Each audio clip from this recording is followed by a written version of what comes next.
ça que vous pourrez savoir le numéro de la puce qui fonctionne actuellement dans le téléphone volé. Vous devez savoir comment est-ce qu'ils opèrent. Quand vous saurez comment est-ce qu'ils opèrent. Le contenu de la formation sera axé sur les outils technologiques qui aujourd'hui peuvent permettre à nos forces de sécurité de pouvoir optimiser leurs capacités opérationnelles par rapport aux missions d'investigation d'une part, d'autre part également à tout ce qui concerne aujourd'hui les missions liées à la cybercriminalité, mais aussi l'archivage numérique.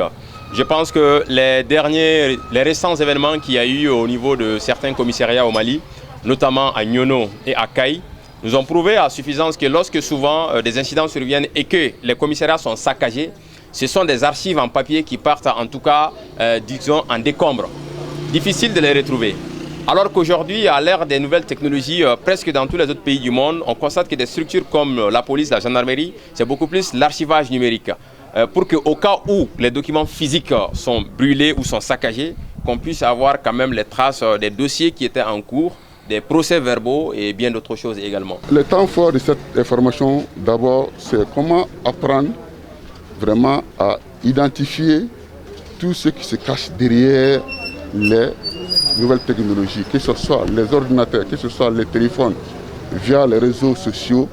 Et ça permet vraiment aux formateurs d'apprendre aux éléments à pouvoir remonter, à pouvoir faire parler un téléphone chaque fois qu'ils auront affaire à arrêter, à interpeller quelqu'un en position d'un téléphone ou bien d'un ordinateur.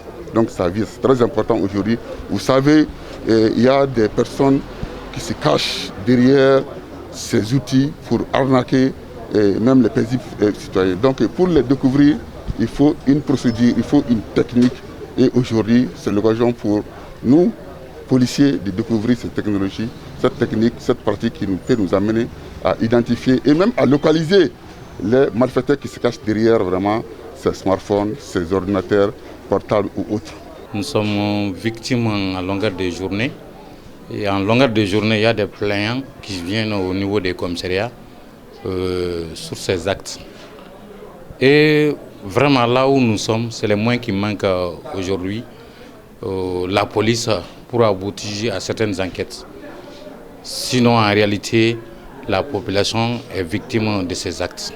Vraiment, on demande à nos autorités, à toute de bonne volonté, de nous aider sur ces plans, si on peut mettre la population à l'aise. Ça a été très utile, très rentable, mais cependant, nous profitons de l'opportunité pour demander aux autorités et à nos hiérarchies de mettre les moyens adéquats à la disposition de la police pour que nous puissions vaincre l'insécurité.